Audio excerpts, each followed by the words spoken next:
과일 냄새나는 여자랑은 더 이상 못 살아. 도장 찍고 꺼져. 장인의 시신이 채 식기도 전이었습니다.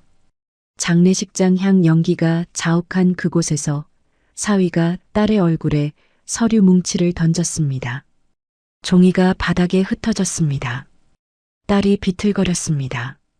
저는 그 장면을 똑똑히 봤습니다. 15년을 함께한 남자가 장인의 영정사진 앞에서 이혼을 요구하고 있었습니다. 딸이 울며 매달렸지만 사위는 차갑게 딸의 손을 뿌리쳤습니다. 저는 주먹을 꽉 쥐었습니다. 그날 저는 결심했습니다. 저 인간을 반드시 무너뜨리겠다고요. 강남 한복판에 7천억짜리 빌딩을 숨기고 있는 74살 과일 장수의 복수가 시작됩니다. 사연 시작 전 구독과 좋아요를 눌러주시고 어디에서 듣고 계신지 남겨주시면 그곳에 축복이 가득하시기를 바라겠습니다. 안녕하세요. 저는 박말순이라고 합니다. 올해로 74살이 되었어요. 평생을 시장통에서 과일을 팔며 살아왔는데 하루아침에 제 존재가 지워지는 기분을 느낄 줄은 몰랐습니다. 가장 가까운 사람에게 무시당하고 모욕당하는 기분이 어떤 건지 아세요? 제 기막힌 이야기를 한번 들어봐 주시겠어요? 새벽 3시 어김없이 자명종이 울렸습니다. 40년째 같은 시간에 울리는 소리인데 이 소리에 익숙해지는 날은 끝내 오지 않더군요. 저는 이불 속에서 잠시 눈을 감은 채 몸을 뒤척였습니다. 손가락 마디마디가 쑤시고 무릎에서는 뼈가 서로 갈리는 듯한 통증이 올라왔어요. 74해를 버텨온 이 몸뚱이가 새벽마다 항의를 하는 것이었죠. 그래도 일어나야 합니다. 오늘도 돈을 벌어야 하니까요. 저는 이를 악물고 몸을 억지로 일으켜 세웠습니다. 허리를 펴는데 뚝뚝 소리가 났어요. 차가운 방바닥에 발을 딛자 온몸에 한기가 돌았습니다. 안방 장롱 앞으로 가서 맨 아래 칸을 열었어요. 거기에는 낡은 배 상자처럼 생긴 나무 괴짝이 하나 있었습니다. 누가 봐도 시장에서 가져온 폐목재 같았죠. 저는 그 괴짝의 바닥을 2번 두드리고 옆면을 한번 밀었습니다. 딸깍 소리와 함께 숨겨진 칸이 열렸어요. 그 안에는 현금 다발이 차곡차곡 쌓여 있었고 한쪽 구석에는 GP홀딩스라고 새겨진 법인 도장이 놓여 있었습니다. 이 돈의 출처를 아는 사람은 이 세상에 몇 명 되지 않아요. 제 남편 그리고 최 부장 정도였죠. 저는 무심하게 그날 쓸 현금 몇 장만 꺼내 낡은 전대에 쑤셔 넣었습니다. 괴짝을 다시 닫고 장롱문을 밀어 잠갔어요. 새벽 공기는 코끝을 찌르듯이 차가웠습니다. 입김이 하얗게 피어올랐어요. 시장 골목에 들어서자 젖은 콘크리트 냄새와 생선 비린내가 뒤섞인 특유의 공기가 코를 찔렀습니다. 저는 이 냄새가 싫지 않았어요. 40년 넘게 맡아온 냄새니까요. 이 냄새가 바로 제 인생이었습니다. 시장 입구에서 생선 가게 순자를 마주쳤습니다. 순자가 멀리서 손을 흔들며 소리쳤어요. 박 여사, 오늘 얼굴이 폈네. 돈 좀 만졌어? 만지긴. 네 생선 비린내가 여기까지 나서 잠을 못 잤다. 우리는 서로 욕설 섞인 인사를 주고받으며 각자의 자리로 향했습니다. 이게 시장 사람들의 아침 인사였어요. 거칠어 보이지만 그 안에는 서로를 향한 정이 듬뿍 담겨 있었죠. 가락동 농수산물 시장 경매장은 새벽 4시부터 전쟁터가 됩니다. 형광등 불빛 아래 수백 개의 과일 상자가 쌓여 있었어요. 경매사의 우렁찬 구령 소리가 천장을 울렸습니다. 젊은 중매인들이 태블릿 PC를 두드리며 입찰가를 올릴 때 저는 눈빛 하나와 손가락 신호만으로 물건을 낙찰받았습니다. 오늘의 목표는 최상금 나주 배였어요. 경매사가 배 물량을 올렸을 때 저는 검지와 중지를 살짝 꺾어 보였습니다.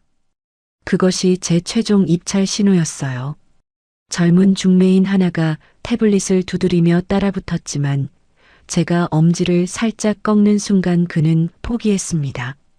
40년 경력의 눈빛 앞에서 함부로 덤비는 사람은 이 경매장에 없었어요. 낙찰된 배 상자를 트럭에 싣고 가게로 돌아오는 길, 저는 배 하나를 꺼내 껍질 냄새를 맡았습니다. 달콤한 향이 코끝을 감쌌어요. 당도 13브릭스 이상은 되겠더군요. 껍질 냄새만 맡아도 당도를 맞히는 건 저만의 재주였습니다. 과일은 거짓말 안 해. 사람 놈들이 문제지. 저는 혼잣말을 중얼거리며 가게 문을 열었습니다. 가게 한쪽 구석, 과일 상자로 가려진 쪽방에는 제 남편이 누워 있었어요. 폐암 말기 판정을 받은 지 6달째, 남편은 이제 혼자 일어나지도 못했습니다. 저는 상자들을 치우고 쪽방으로 들어가 남편의 손을 잡았어요. 그 손은 젊은 시절 강남 배밭에서 걸음을 지고 나르던 손이었습니다. 투박하고 거칠었지만 저에게는 세상에서 가장 따뜻한 손이었어요. 손등에 붉어진 핏줄을 쓰다듬으며 저는 남편의 얼굴을 들여다봤습니다. 광대뼈가 툭 튀어나오고 눈이 움푹 패여 있었어요. 피부는 누렇게 떴고 입술은 바싹 말라 있었습니다. 언제 이렇게 야위었는지 가슴이 먹먹해졌어요. 여보, 오늘 배가 좋아요. 당신이 좋아하던 나주배. 남편이 희미하게 눈을 떴습니다. 입술이 달싹거렸지만 소리는 나오지 않았어요. 저는 남편의 손을 꼭 쥐고 한참을 그렇게 앉아 있었습니다. 오후가 되자 저는 남편의 약을 타러 병원에 가야 했습니다. 사위가 원장으로 있는 골든 페어 타워 안의 병원이었어요. 저는 일부러 낡은 옷을 입고 엘리베이터 구석에 숨듯이 섰습니다. 이 건물은 제 것이었습니다. 7천억 가치의 이 빌딩 전체가 제 소유였어요. 하지만 그 사실을 아는 사람은 거의 없었습니다. 저는 스스로 모습을 감추고 뒤에서 지켜보기로 했던 거죠. 엘리베이터가 로비에서 멈추자 청소복을 입은 젊은 여자가 저를 위아래로 훑어보더니 말했습니다. 할머니, 화물 승강기 타세요. 여긴 환자용이에요. 저는 고개를 숙인 채 대꾸하지 않았습니다. 속에서 뭔가가 부글부글 끓어올랐지만 참았어요. 아직은 참아야 할 때니까요. 로비를 지나다 관리소장 김 과장과 눈이 마주쳤습니다. 김 과장은 저를 알아보고 황급히 90도로 허리를 숙이려 했어요. 저는 재빨리 눈짓을 보냈습니다. 티내지 말라는 신호였죠. 김 과장은 어색하게 고개만 까딱이고 지나갔습니다. 약을 타러 가는 길에 진료실 앞을 지나게 되었어요. 대기 의자에 앉아 기다리는 척하며 안쪽 소리에 귀를 기울였습니다. 사위 준호의 목소리가 들려왔어요. 전화 통화를 하는 모양이었습니다. 아, 장인어른? 곧 가시겠지. 그 노인네 냄새가 내 가운에 배는 것 같아 미치겠어. 심장이 쿵 하고 내려앉았습니다. 저는 그 자리에 얼어붙은 것처럼 앉아 있었어요. 손에 쥔 처방전이 구겨지는 것도 몰랐습니다. 노인네 냄새라니요. 제 남편이 평생을 땀 흘려 일한 그 사람이 저 인간에게는 그저 냄새나는 존재일 뿐이었던 겁니다. 눈앞이 아찔해졌어요. 손끝이 차갑게 떨려왔습니다. 이건 단순한 분노가 아니었어요. 서글픔에 가까웠죠. 복도 끝에서 딸 지영이를 발견했을 때 저는 더욱 가슴이 아팠습니다. 지영이는 간호사들 눈치를 보며 구석에 서 있었어요. 소매가 달아해진 코트를 입고 어깨를 움츠린 채 고개를 숙이고 있었습니다. 반면 진료실에서 나온 준호의 손목에는 번쩍거리는 명품 시계가 채워져 있었죠. 간호사들에게 거만하게 지시하는 준호의 모습과 구석에 쪼그리고 있는 딸의 모습이 극명하게 대비되었습니다. 제 가슴이 쓰라렸어요. 저는 발걸음을 돌려 시장으로 돌아왔습니다. 남편에게 배라도 깎아주려고 칼을 들었어요. 바로 그 순간이었습니다. 쪽방에서 쿵 하는 소리가 났습니다. 달려가 보니 남편이 바닥에 쓰러져 있었어요. 입에서 시뻘건 피가 흘러나오고 있었습니다. 저는 비명을 지르며 남편을 안아들었어요. 남편의 몸은 깃털처럼 가벼웠습니다. 언제 이렇게 마른 거죠? 제 품 안에서 남편이 가늘게 숨을 몰아쉬었어요. 여보, 여보. 정신 차려요. 제발. 시장이 아수라장이 되었습니다. 상인들이 달려왔고 누군가 119에 전화했어요. 생선 가게 순자가 울먹이며 제 등을 쓸어주었습니다. 구급차가 오기까지의 시간이 평생처럼 길게 느껴졌어요. 저는 남편의 손을 놓지 않은 채 계속 이름을 불렀습니다. 구급차 안에서 남편이 제 손을 잡았습니다. 산소호흡기를 쓰고 있어서 말을 제대로 할 수 없었어요. 사이렌 소리가 귀를 찢을 듯이 울렸습니다. 남편의 손에서 온기가 빠져나가는 게 느껴졌어요. 하지만 남편의 입술이 달싹거리는 것을 저는 읽을 수 있었습니다. 여보, 이제 그만 숨기고 당신 맘대로 살아. 지영이 지켜. 남편의 눈에서 눈물이 흘러내렸습니다. 저도 눈물이 멈추지 않았어요. 우리는 말없이 서로의 손을 꼭 쥐고 있었습니다.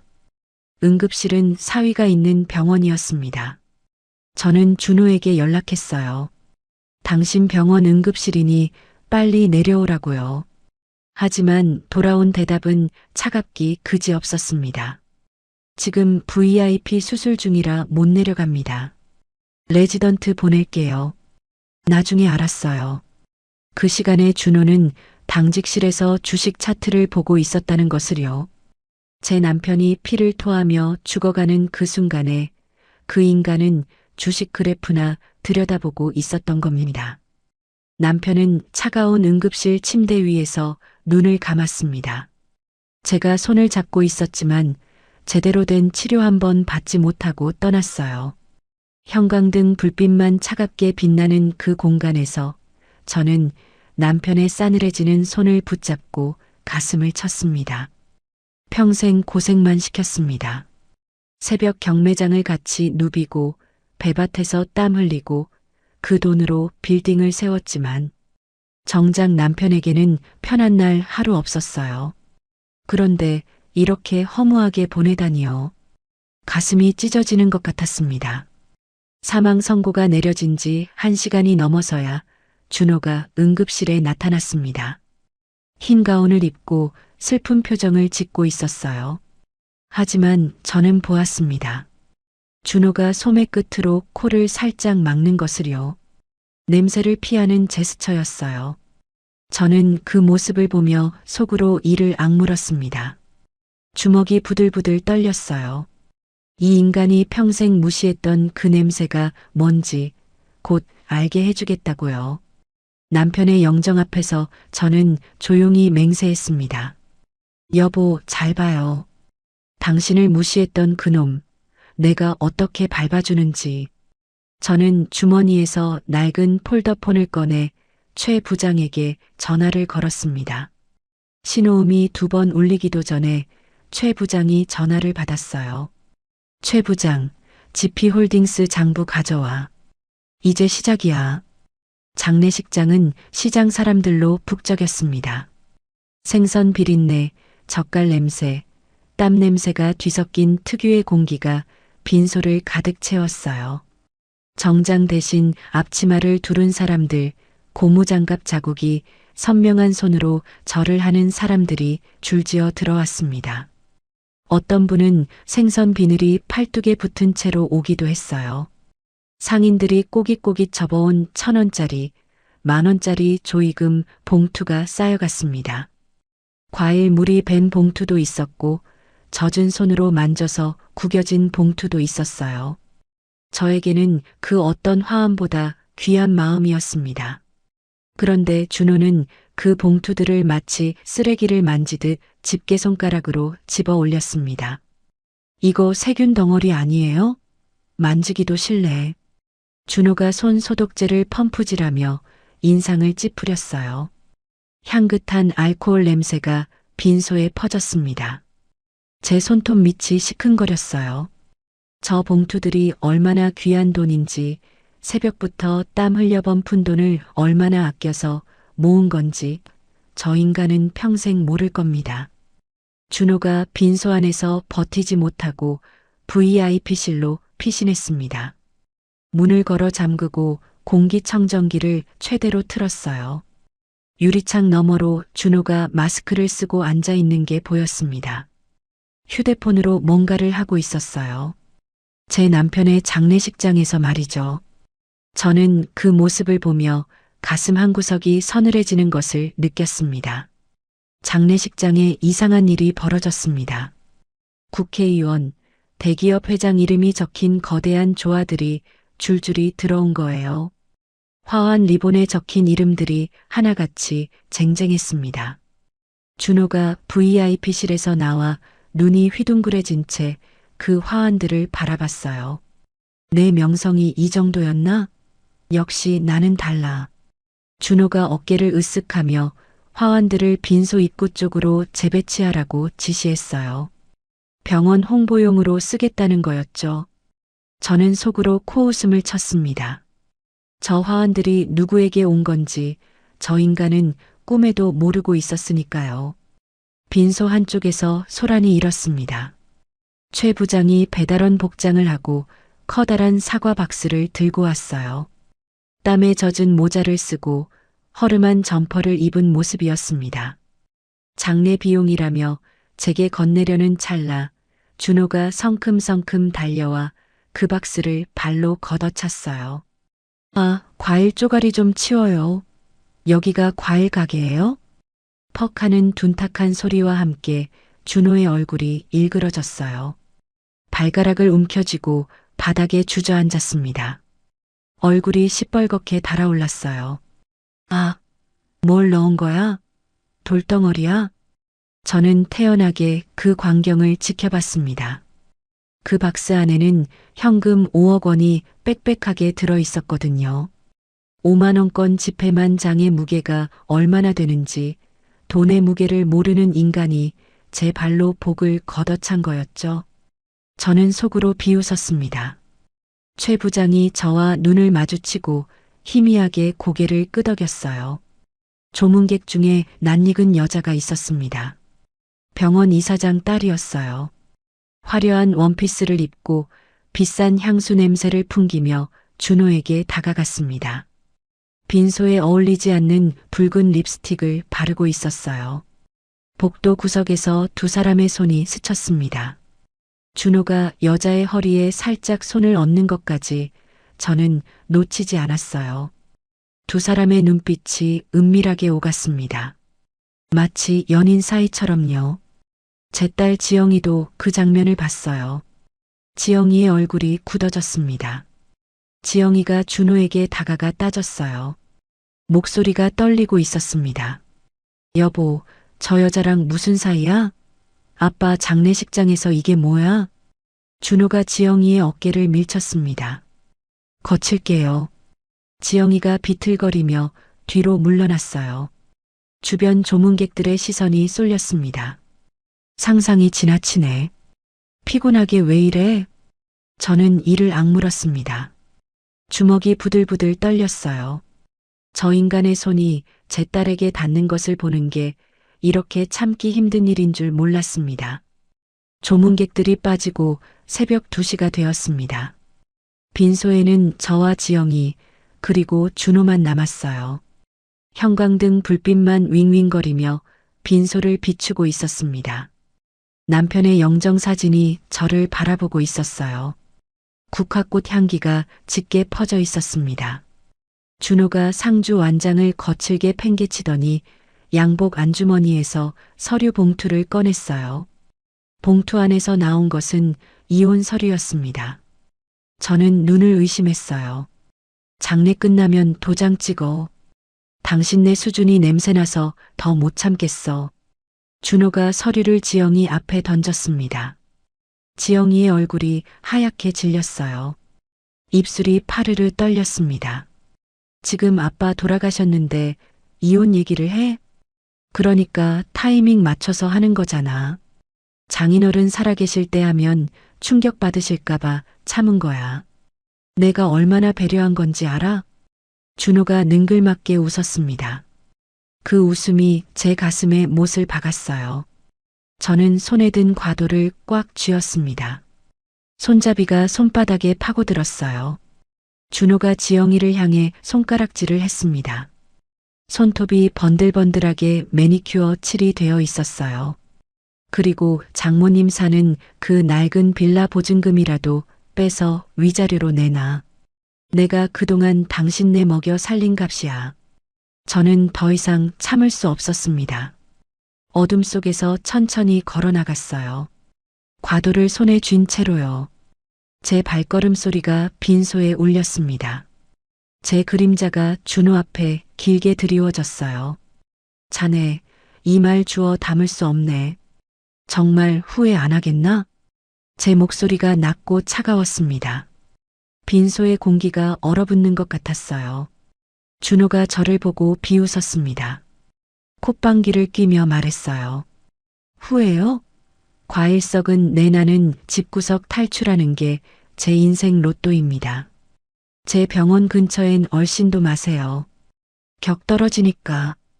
준호가 코웃음을 치며 말했습니다. 제 심장이 얼음장처럼 차가워졌어요. 분노를 넘어선 고요함이 찾아왔습니다. 오히려 머리가 맑아지는 것 같았어요. 이 순간을 평생 잊지 않겠다고 다짐했습니다. 지영이가 무너져 내렸습니다. 바닥에 주저앉아 어깨를 들썩이며 울었어요. 상복 치마가 바닥에 쓸렸습니다. 저는 딸을 안아들었어요.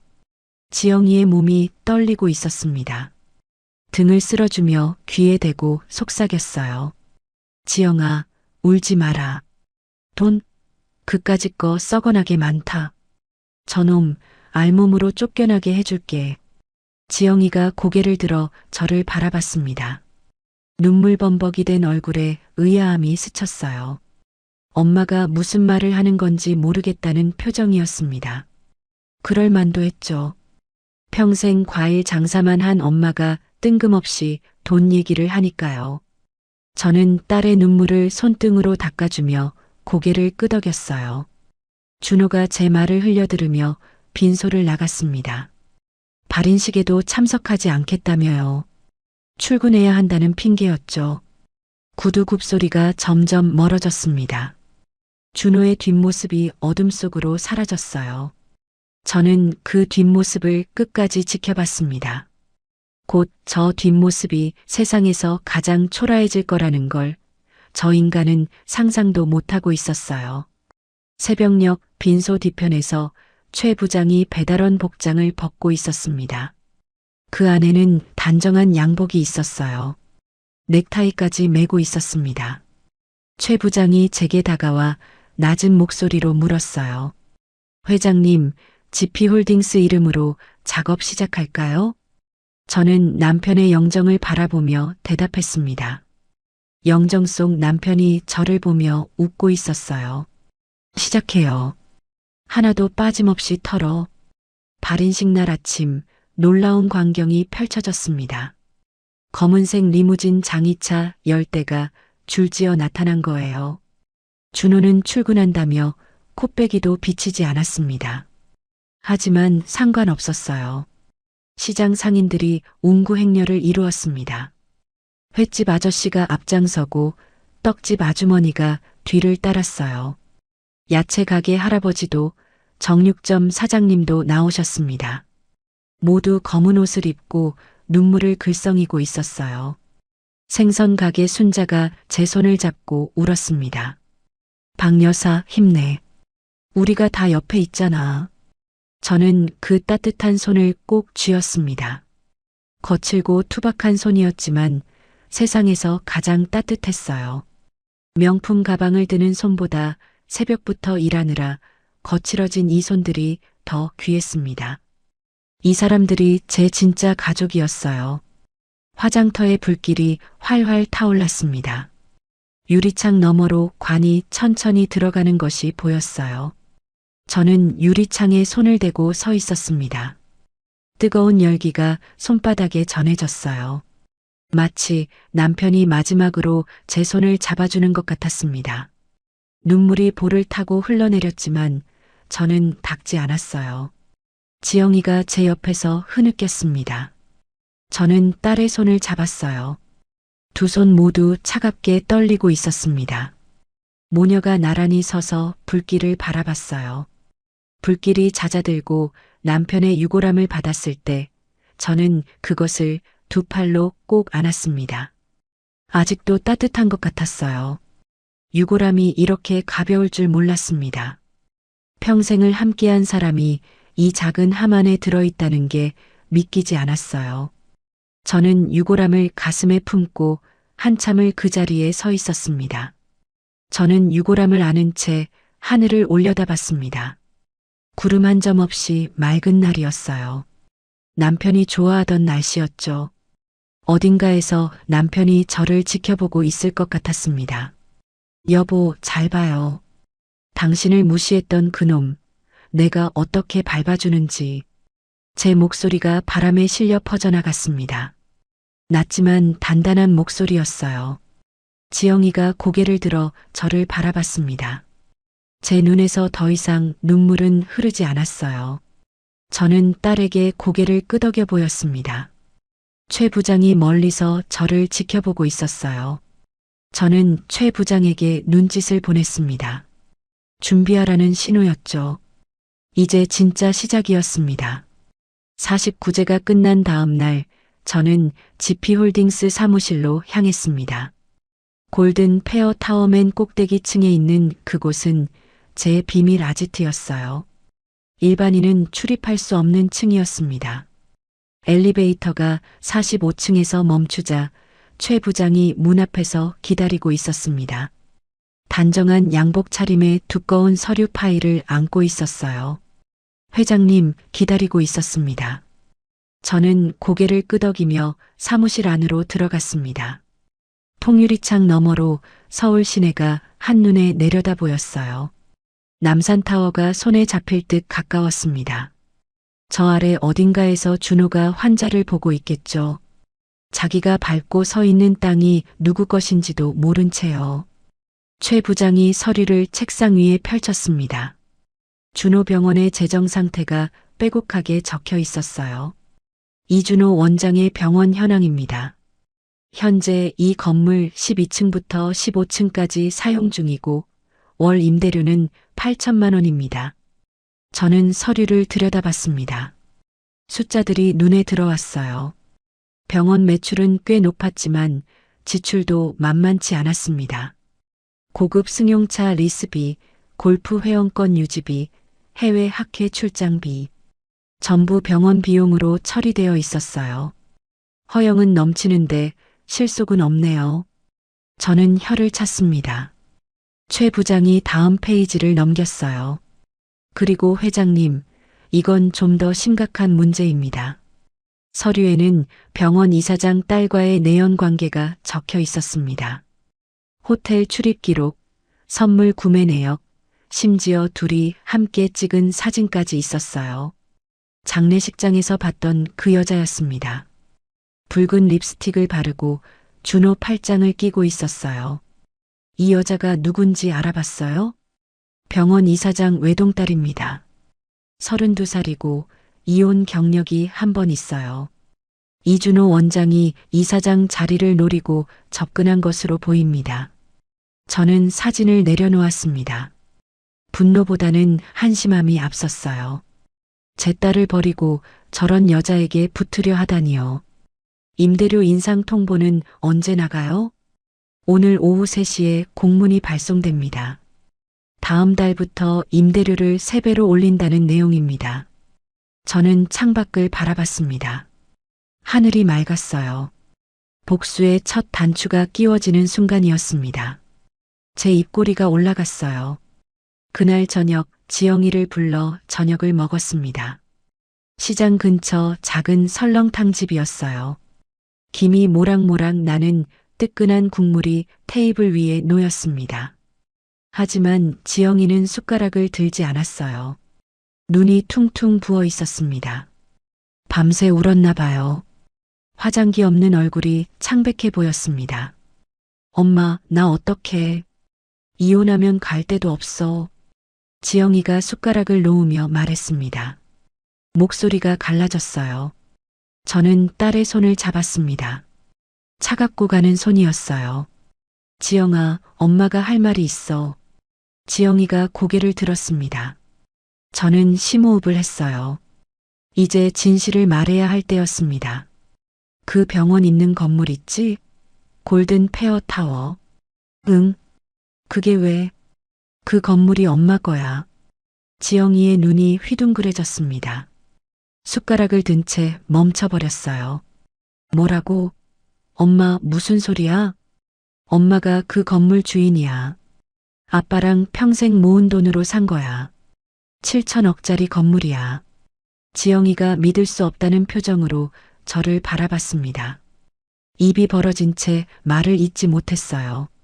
숟가락이 손에서 미끄러져 테이블 위로 떨어졌습니다. 그동안 숨긴 거 미안해. 근데 이제 알아야 할 것 같아서. 지영이의 눈에서 눈물이 흘러내렸습니다. 하지만 이번에는 슬픔의 눈물이 아니었어요. 믿을 수 없다는 표정과 놀라움이 뒤섞인 복잡한 감정이었습니다. 엄마, 그럼 그 인간이 엄마한테 임대료를 낸 거야? 그래. 매달 8천만 원씩? 지영이가 손으로 입을 막았습니다. 어깨가 들썩거렸어요. 울음인지 웃음인지 알 수 없었습니다. 그 인간이 엄마 보고 격 떨어진다고 했는데 사실은 엄마한테 월세 내는 세입자였던 거야? 그렇지. 지영이가 결국 웃음을 터뜨렸습니다. 눈물과 웃음이 뒤섞인 이상한 표정이었어요. 엄마, 미쳤다. 진짜 미쳤어. 지영이가 테이블을 치며 웃었습니다. 저도 따라 웃었어요. 오랜만에 딸과 함께 웃는 것 같았습니다. 다음 날 오후 최 부장에게서 전화가 왔습니다. 회장님, 예상대로입니다. 이준호 원장이 난리가 났어요. 저는 전화기를 귀에 바짝 대고 들었습니다. 심장이 두근거렸어요. 손에 땀이 났습니다. 임대료 인상 공문을 받자마자 관리사무소로 뛰어왔답니다. 얼굴이 새빨갛게 달아올라서 소리를 질렀대요. 책상을 내리치고 직원들한테 욕설까지 퍼부었답니다. 뭐라고 했대요? 건물주가 누구냐고 당장 만나게 해달라고 난리였답니다. 하지만 저희 직원들이 건물주 신원은 비공개라고 했죠. 결국 아무것도 못 알아내고 씩씩거리며 돌아갔대요. 저는 입꼬리가 올라가는 것을 느꼈습니다. 상상이 됐어요. 준호가 발을 동동 구르며 화내는 모습이요. 그 오만하던 얼굴이 일그러지는 장면이요. 계속 지켜봐요. 그리고 다음 단계 준비해요. 알겠습니다, 회장님. 전화를 끊고 저는 창밖을 바라봤습니다. 아직 시작에 불과했어요. 사흘 뒤 더 큰 일이 터졌습니다. 준호가 은행 대출을 알아보기 시작한 거예요. 임대료가 3배로 오르면 병원 운영이 어려워지니까요. 하지만 은행들이 하나같이 대출을 거절했습니다. 강남의 대형 은행 5곳을 돌아다녔지만 전부 허탕이었어요. 최 부장이 그 이유를 알려줬어요. 제가 미리 손을 썼습니다. 주요 은행 지점장들에게 이준호 원장의 재정 상태가 불안정하다는 정보를 흘렸거든요. 과도한 사치성 지출, 내연 관계 의혹까지요. 저는 고개를 끄덕였습니다. 그물이 점점 좁혀지고 있었어요. 준호가 아무리 발버둥 쳐도 빠져나갈 구멍이 없었습니다. 준호가 이사장 딸에게 달려간 건 당연한 수순이었습니다. 돈줄이 막히니 다른 곳에서 찾으려 한 거죠. 하지만 그것도 쉽지 않았어요. 이사장이 갑자기 준호를 경계하기 시작했거든요. 이사장 딸과의 만남도 금지시켰다고 했습니다. 이상하네요. 이사장이 갑자기 태도가 변했어요. 어제까지만 해도 준호 원장을 사위로 삼겠다는 말까지 했었는데요. 최 부장이 보고했습니다. 저는 빙그레 웃었어요. 내가 이사장한테 편지를 보냈거든요. 준호가 딸에게 접근한 진짜 이유가 뭔지 알려줬지. 사위 자리가 아니라 이사장 자리를 노린다는 것도요. 최 부장이 감탄한 표정을 지었습니다. 회장님, 정말 치밀하십니다. 저는 고개를 저었어요. 손가락으로 책상을 톡톡 두드렸습니다. 치밀한 게 아니야. 그냥 진실을 알려준 것뿐이지. 거짓말쟁이는 결국 진실 앞에서 무너지는 법이야. 그 무렵 지영이에게서 전화가 왔습니다. 목소리가 떨리고 있었어요. 분노와 허탈함이 뒤섞인 목소리였습니다. 엄마, 그 인간이 갑자기 이혼 안 하겠대. 저는 눈을 가늘게 떴습니다.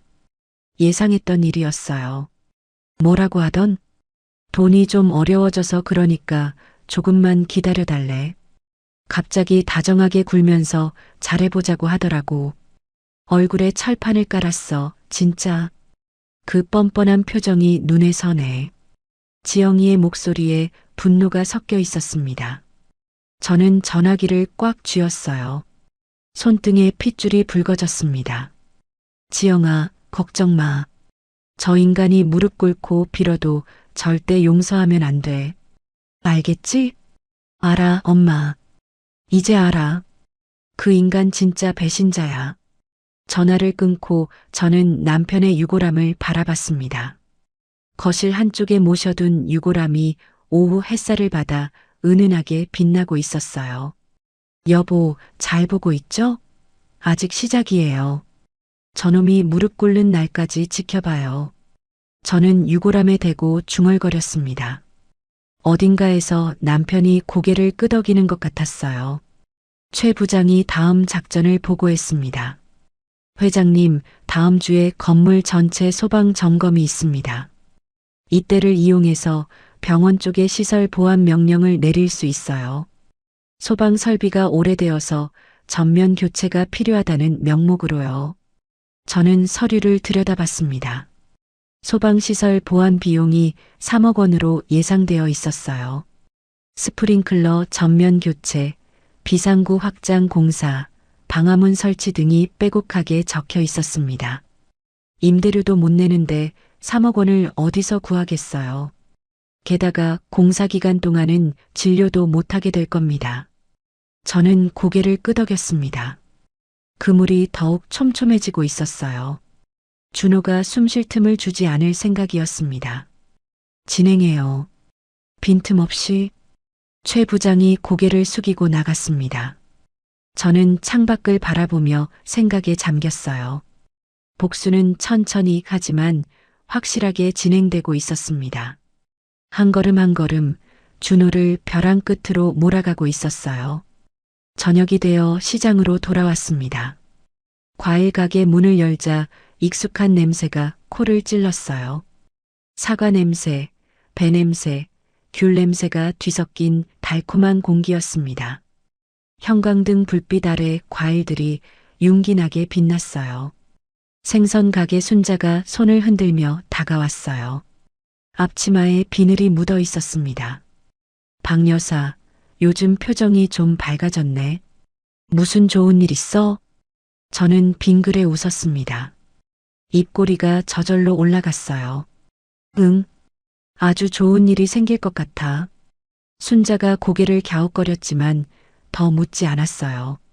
저는 과일 상자를 정리하며 속으로 중얼거렸습니다. 배 하나를 집어들어 냄새를 맡았어요. 달콤한 향이 코끝을 감쌌습니다. 준호야, 이제 시작이야.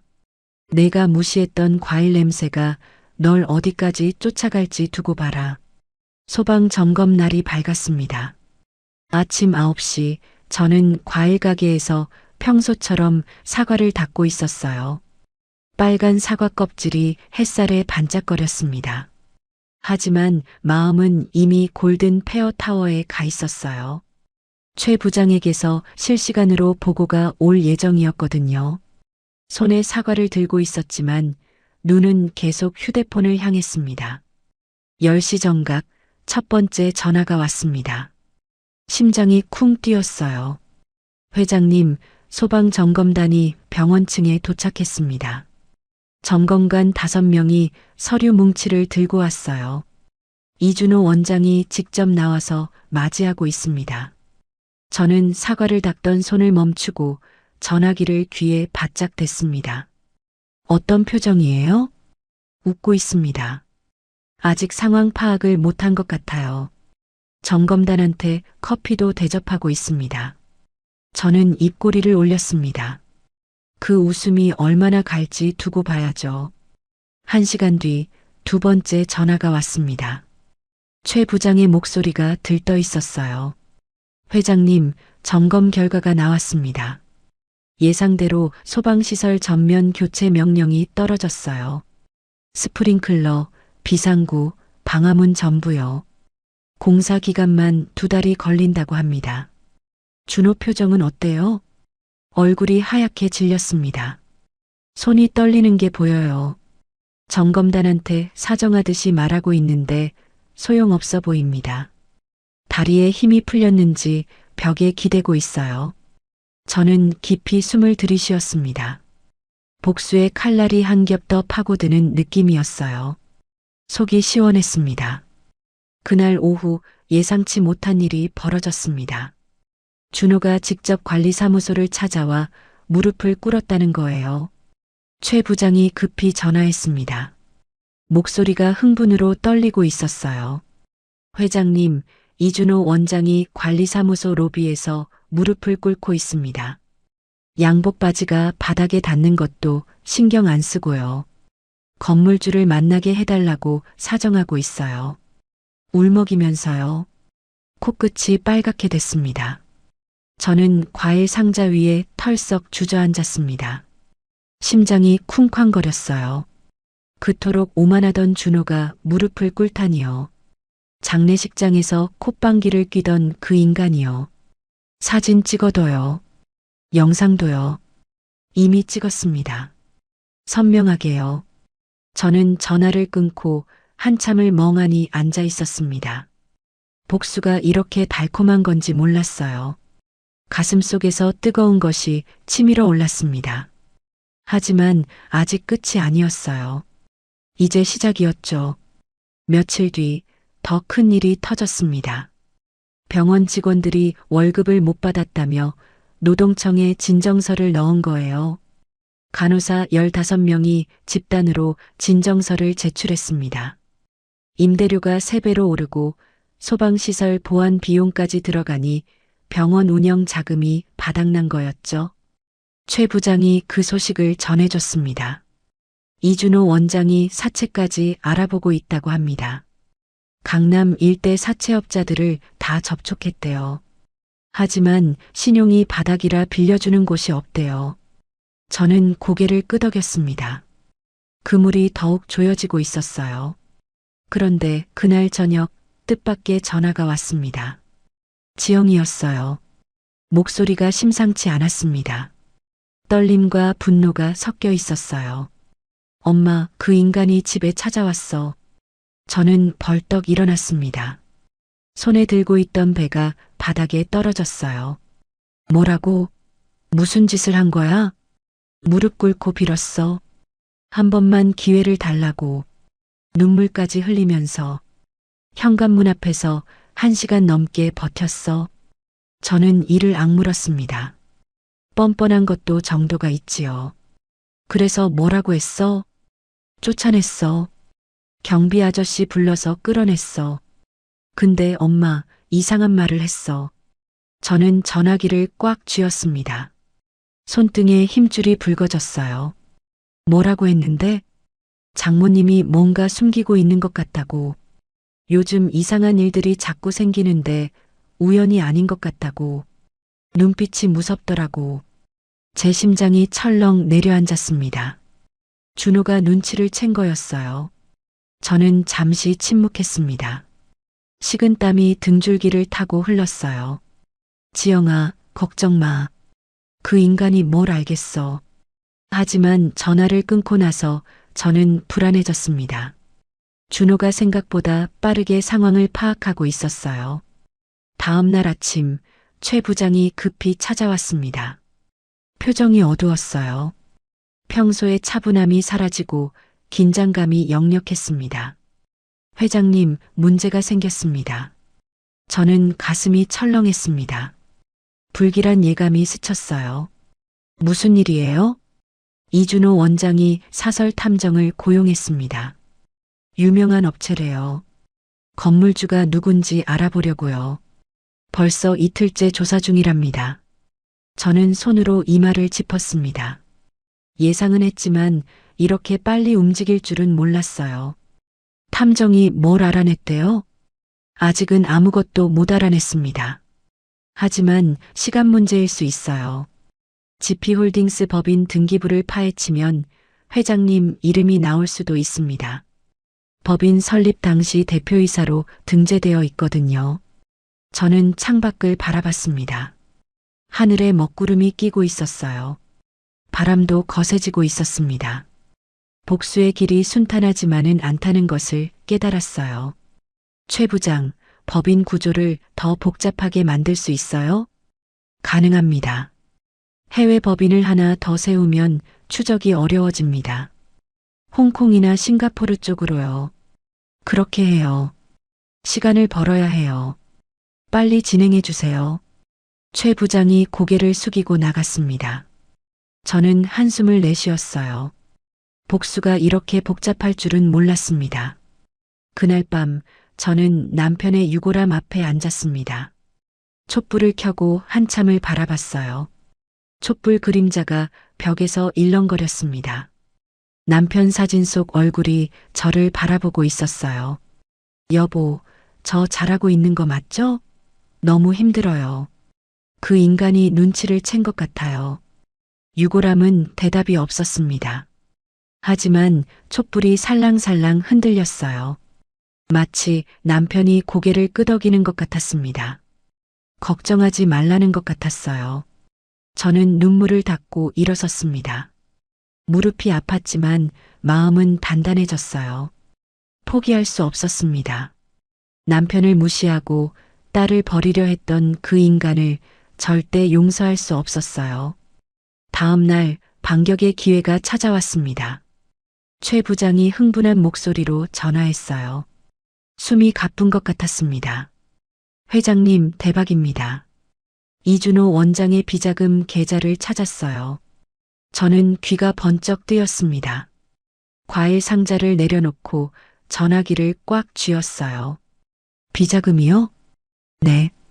병원 매출 일부를 빼돌려서 해외 계좌에 숨겨뒀더라고요. 싱가포르 은행이에요. 금액이 20억 원이 넘습니다. 5년 동안 차곡차곡 빼돌린 거예요. 저는 입이 딱 벌어졌습니다. 그 인간이 그렇게까지 치사할 줄은 몰랐어요. 병원 직원들 월급은 안 주면서 자기 배만 불린 거였죠. 이걸 어떻게 알아냈어요? 병원 격리 직원 중 한 명이 월급 밀린 것에 분노해서 제보했습니다. 3개월째 월급을 못 받았대요. 증거 자료까지 확보했어요. 계좌 거래 내역, 해외 송금 기록 전부요. 저는 주먹을 불끈 쥐었습니다. 하늘이 돕는 것 같았어요. 어둠 속에서 한 줄기 빛이 비치는 느낌이었습니다. 그 자료 어디에 쓸 수 있어요? 국세청에 제보하면 됩니다. 탈세 혐의로 세무조사가 들어갈 거예요. 그렇게 되면 병원 운영은 완전히 마비됩니다. 계좌 동결에 체납 세금 추징까지요. 빠져나갈 구멍이 없어집니다. 저는 고개를 끄덕였습니다. 복수의 칼날이 더욱 날카로워지고 있었어요. 이번에는 준호가 피할 수 없을 겁니다. 진행해요. 하지만 제보자가 누군지는 철저히 숨겨야 해요. 그 직원이 불이익 받으면 안 돼요. 물론입니다, 회장님. 익명으로 처리하겠습니다. 전화를 끊고 저는 창밖을 바라봤습니다.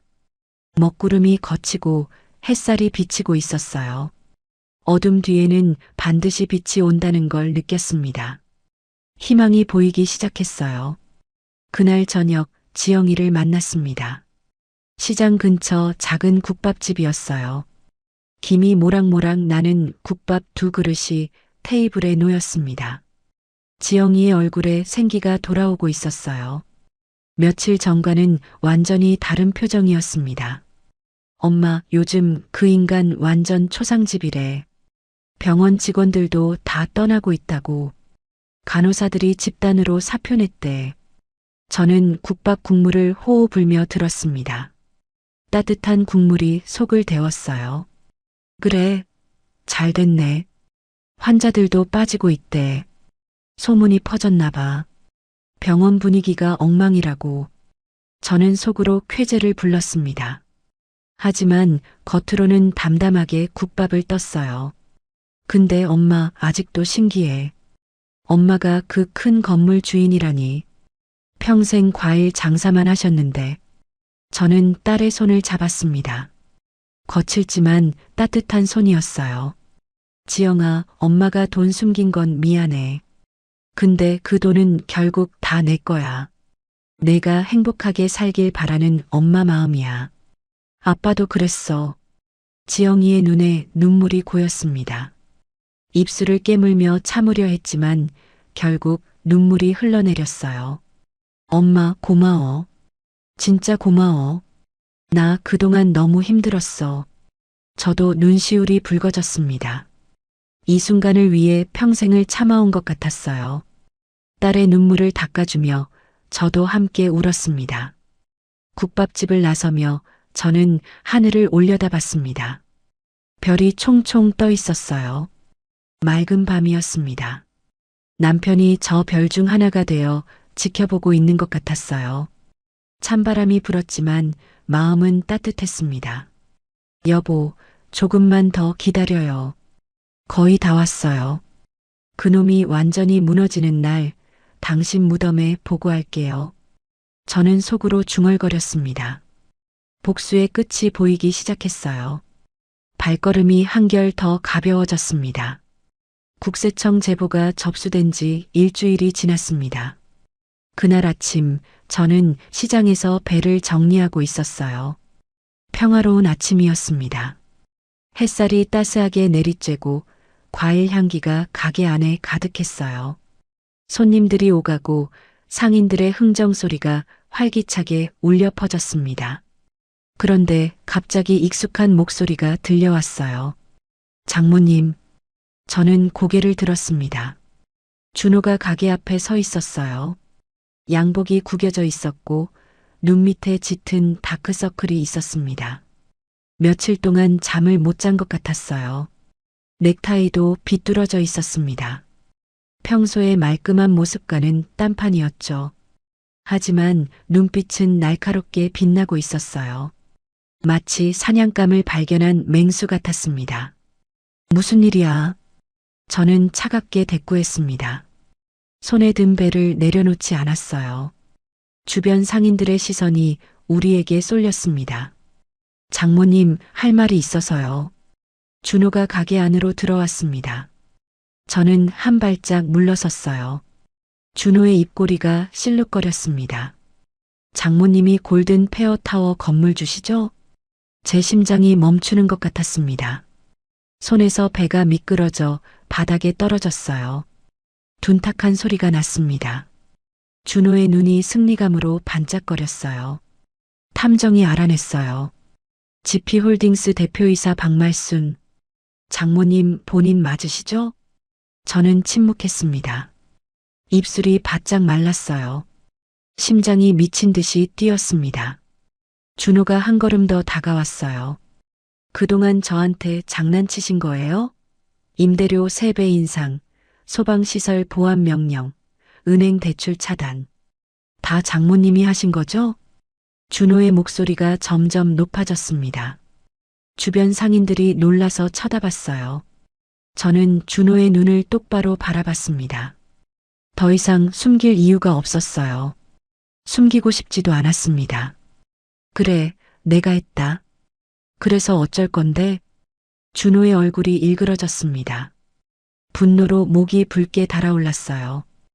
관자놀이에 핏줄이 붉어졌습니다. 장모님 미쳤어요? 왜 이러시는 거예요? 내가 한 짓을 생각해봐. 내 장인이 돌아가신 날 이혼 서류를 내밀었지. 과일 냄새 난다고 격 떨어진다고 했지. 내 딸을 밀쳤지. 병원 근처에 얼씬도 하지 말라고 했지.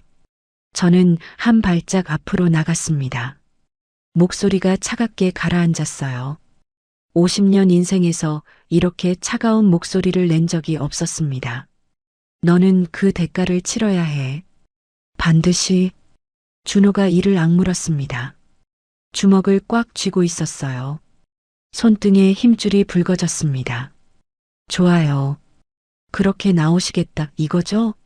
저도 가만히 안 있을 겁니다. 후회하시게 될 거예요.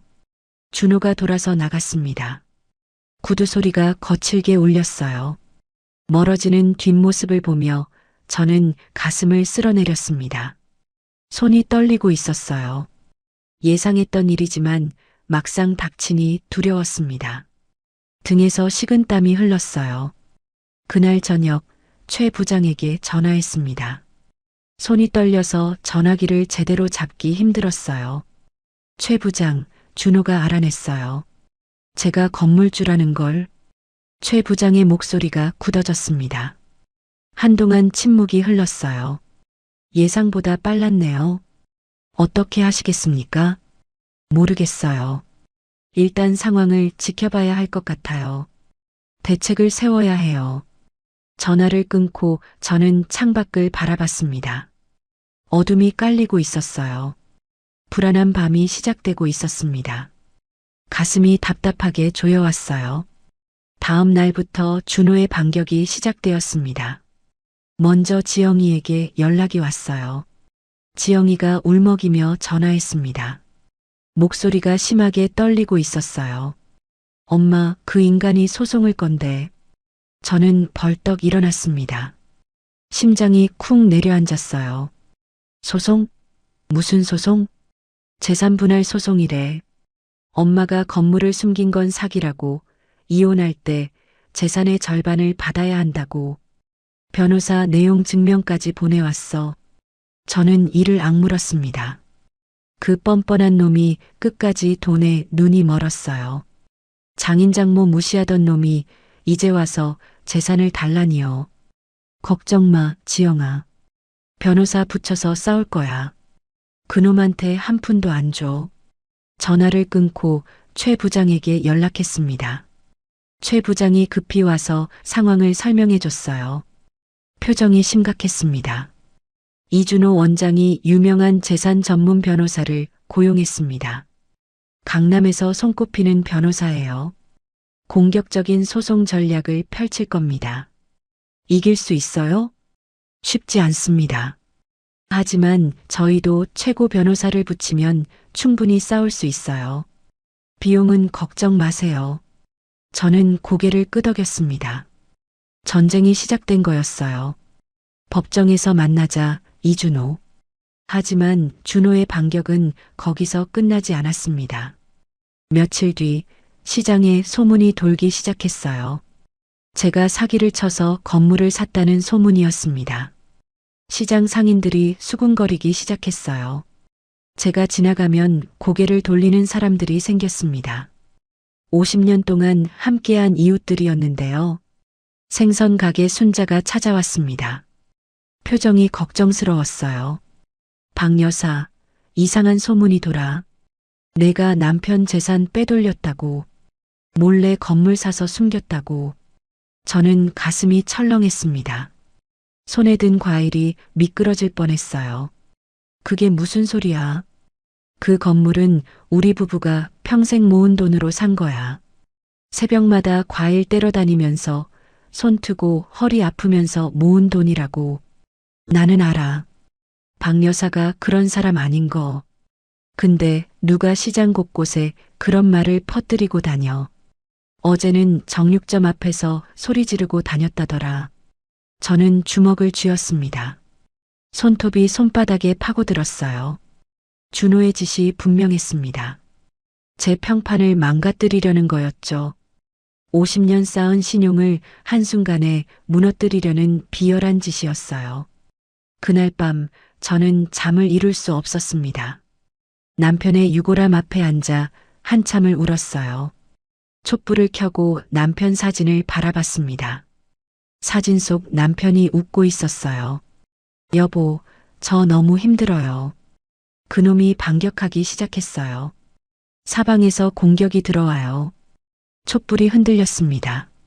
마치 남편이 저를 위로하는 것 같았어요.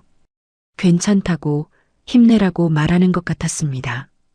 더 큰 문제가 터진 건 그 다음 주였습니다. 국세청에서 연락이 왔어요.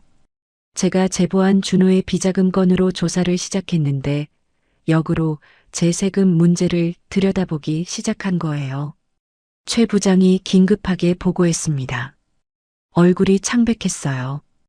회장님, 문제가 심각합니다. 이준호 원장이 국세청에 회장님 탈세 의혹을 제보했어요. 지피홀딩스의 모든 거래 내역을 조사하겠다고 합니다. 저는 눈앞이 캄캄해졌습니다. 다리에 힘이 풀렸어요. 탈세라니요? 저는 세금을 다 냈어요. 한 푼도 빠뜨린 적 없어요. 문제는 지피홀딩스 설립 과정입니다. 당시 절세를 위해 복잡한 법인 구조를 만들었는데 이걸 탈세로 해석할 여지가 있어요. 국세청에서 악의적으로 해석하면 곤란해질 수 있습니다. 저는 머리를 감싸쥐었습니다. 복수하려다 역공을 당한 거였어요. 그놈이 이렇게 교활할 줄 몰랐습니다.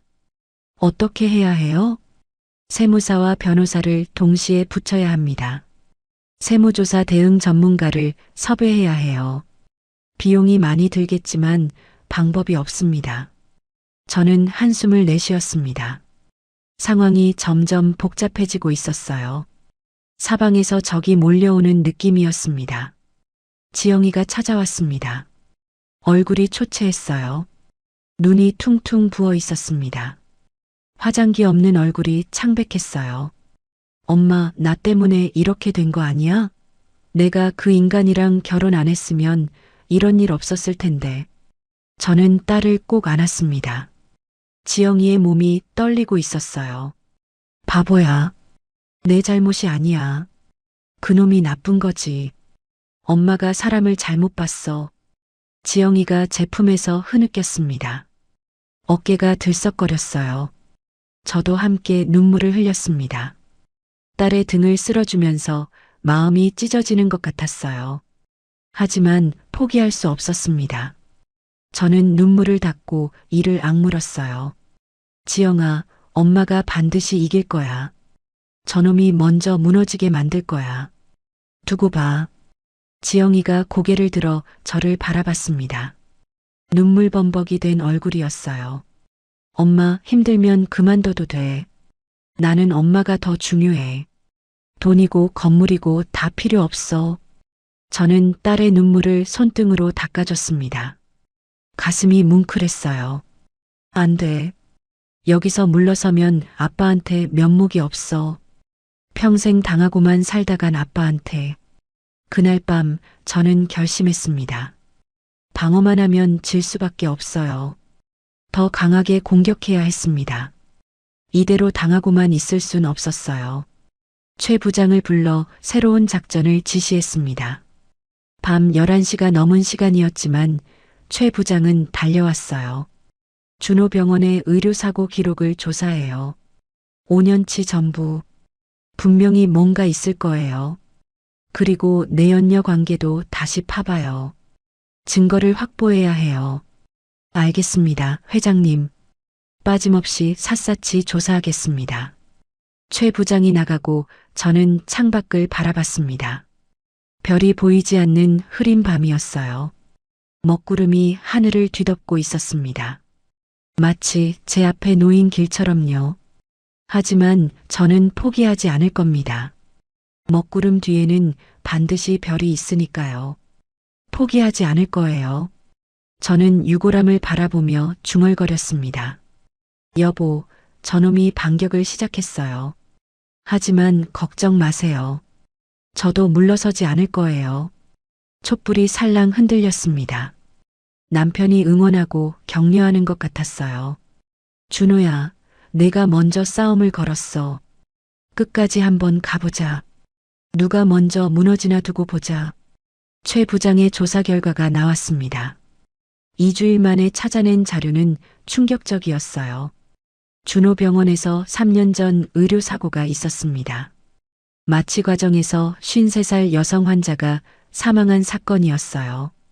당시 준호가 직접 집도했고 마취 용량을 잘못 계산한 것이 원인이었습니다. 유가족에게 15억 원의 합의금을 주고 조용히 덮었다고 했어요. 이 자료면 준호를 완전히 끝장낼 수 있어요. 의료법 위반으로 면허 취소까지 가능합니다. 최 부장이 두꺼운 서류 뭉치를 내밀며 말했습니다. 저는 떨리는 손으로 서류를 받았어요. 심장이 두근거렸습니다. 서류에는 사망 진단서, 합의서, 그리고 증인 진술까지 빼곡히 담겨 있었어요. 드디어 결정타를 날릴 수 있게 된 거였죠. 하지만 기쁨은 오래가지 않았습니다. 그날 오후 법원에서 연락이 왔어요. 준호가 제기한 재산분할 소송의 첫 번째 심리가 열린다는 통보였습니다. 변호사와 함께 법원에 갔어요. 서울가정법원 건물이 거대하게 느껴졌습니다. 다리가 후들거렸어요. 법정 앞 복도에서 준호와 마주쳤습니다. 준호가 비웃듯이 웃었어요. 말끔하게 차려입은 양복 차림이었습니다. 장모님, 법정에서 뵙게 되네요. 기분이 어떠세요? 저는 대꾸하지 않았습니다. 이를 악물고 법정 안으로 들어갔어요. 심장이 미친 듯이 뛰었습니다. 심리가 시작되었습니다. 준호 측 변호사가 공격적으로 나왔어요. 안경을 쓴 중년 남자였는데 눈빛이 매서웠습니다. 원고 측은 피고가 결혼 기간 중 재산을 은닉했다고 주장합니다. GP홀딩스라는 회사를 통해 7천억 원 상당의 건물을 숨겼습니다. 판사가 저를 바라봤습니다. 저는 가슴이 조여왔어요. 제 변호사가 반박했습니다. 해당 재산은 피고가 결혼 전부터 축적한 것으로 혼인 재산에 해당하지 않습니다. 하지만 준호 측 변호사가 새로운 증거를 제출했어요. 결혼 후에도 GP홀딩스에 자금이 유입된 기록이었습니다. 은행 거래 내역서가 화면에 떴어요. 저는 눈앞이 캄캄해졌습니다. 그건 과일 장사 수익금을 법인 계좌로 옮긴 것뿐이었는데 마치 큰 비리처럼 포장되어 있었어요. 심리가 끝나고 변호사가 심각한 표정으로 말했습니다. 이마에 땀이 맺혀 있었어요. 상황이 좋지 않습니다. 상대 측 증거가 예상보다 탄탄해요. 그들이 철저하게 준비했습니다. 최악의 경우 재산의 상당 부분을 나눠야 할 수도 있습니다. 저는 법원 계단에 주저앉았습니다. 다리에 힘이 풀렸어요. 차가운 대리석 바닥이 엉덩이를 얼렸습니다. 평생 모은 재산을 그 인간에게 빼앗길 수도 있다니요. 새벽마다 과일 떼러 다니고 손 트고 허리 아프면서 모은 돈인데요. 설상가상으로 국세청 조사가 본격화되었습니다. 조사관 2명이 GP홀딩스 사무실에 나타났어요. 검은 양복을 입은 중년 남자들이었습니다. 장부와 서류를 샅샅이 뒤졌어요. 캐비닛을 열고 컴퓨터 파일을 복사하고 직원들을 불러 질문했습니다. 저는 그 광경을 지켜보며 손을 부들부들 떨었어요. 마치 범죄자가 된 기분이었습니다. 박말순 대표님, 몇 가지 여쭤볼 게 있습니다. 조사관이 차가운 목소리로 말했습니다. 표정이 돌처럼 굳어 있었어요. 저는 긴장한 채 질문에 답했습니다. 2시간 넘게 조사가 이어졌어요. 같은 질문이 반복되었습니다. 머리가 지끈지끈 아팠어요. 온몸에서 식은땀이 흘렀습니다. 조사가 끝나고 최 부장이 보고했습니다. 얼굴이 창백했어요. 회장님, 상황이 심각합니다. 조사관들이 법인 설립 과정의 자금 출처를 집중적으로 파고 있어요. 특히 초기 자본금 출처가 문제가 되고 있습니다. 자칫하면 거액의 추징금이 나올 수 있어요.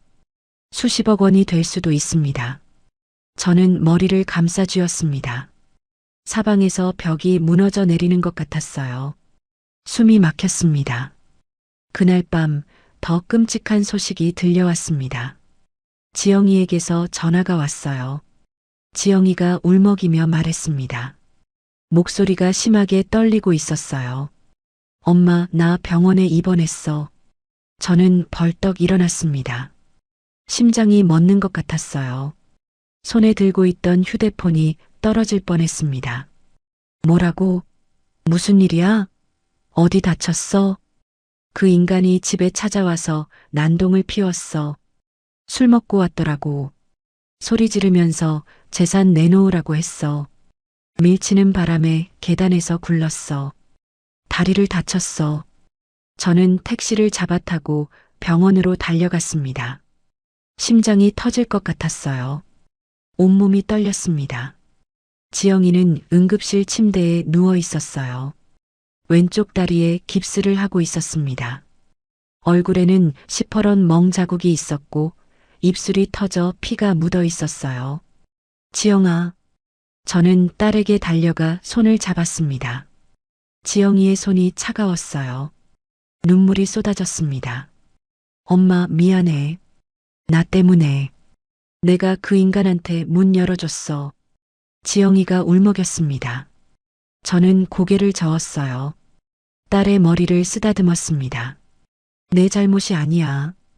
그놈이 이렇게까지 할 줄 몰랐어. 저는 분노로 온몸이 떨렸습니다.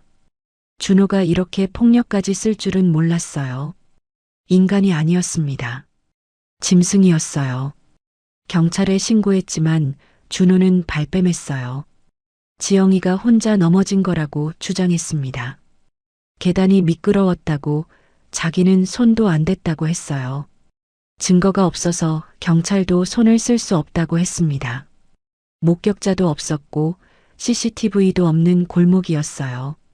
저는 이를 악물었습니다. 법이 이렇게 무력할 수가 있었어요. 병원에서 밤을 지새우며 지영이 곁을 지켰습니다. 좁은 보호자용 의자에 앉아 뜬 눈으로 밤을 보냈어요. 지영이가 잠든 얼굴을 바라보며 눈물을 흘렸습니다. 제 복수 때문에 딸이 다친 거였어요. 모든 게 제 잘못이었습니다. 제가 복수를 시작하지 않았으면 딸이 이렇게 되지 않았을 거예요. 후회가 밀려왔습니다. 새벽녘 최 부장에게서 전화가 왔습니다. 벨소리에 깜짝 놀라 일어났어요. 회장님, 큰일 났습니다. 저는 복도로 나가 전화를 받았습니다. 새벽 4시였어요. 복도에는 아무도 없었습니다. 무슨 일이에요? 의료사고 자료가 유출됐습니다. 누군가 준호한테 흘린 것 같아요. 아마 조사 과정에서 정보가 샌 것 같습니다. 준호가 선수를 쳤어요. 저는 눈앞이 아득해졌습니다. 벽을 짚지 않으면 쓰러질 것 같았어요. 선수를 쳤다니 무슨 말이에요? 준호가 먼저 기자회견을 열었어요. 오늘 아침 강남의 한 호텔에서요. 자신이 과거에 실수가 있었다고 솔직하게 털어놓으면서 동시에 회장님이 자신을 협박하고 있다고 주장했습니다. 눈물까지 흘렸대요. 장모가 자신을 파멸시키려 한다면서요. 기자들이 완전히 넘어갔습니다. 여론이 준호 편으로 기울고 있어요. 저는 벽에 등을 기대고 주저앉았습니다. 다리에 힘이 풀렸어요. 차가운 병원복도 바닥이 엉덩이를 얼렸습니다. 모든 게 무너지고 있었어요. 준호가 한 수 앞서 있었습니다.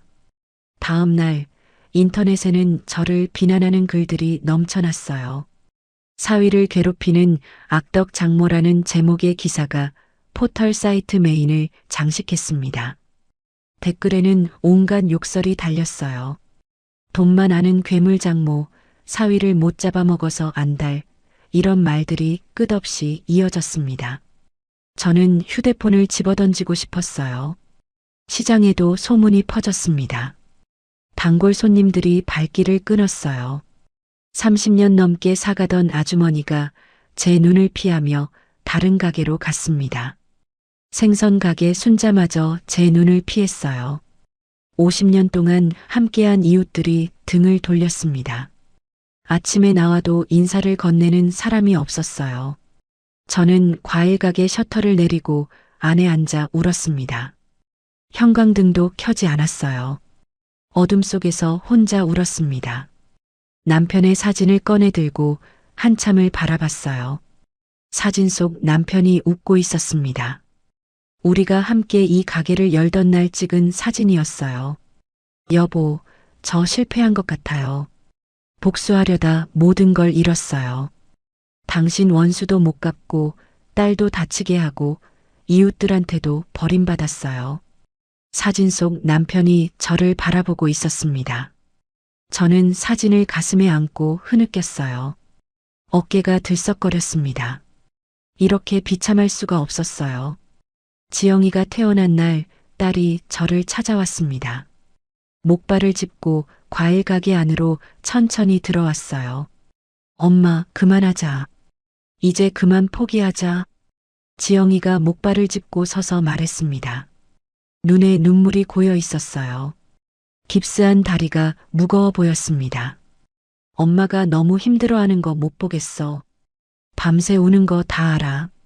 재산이고 뭐고 다 필요 없어. 엄마만 있으면 돼. 우리 그냥 여기서 살자.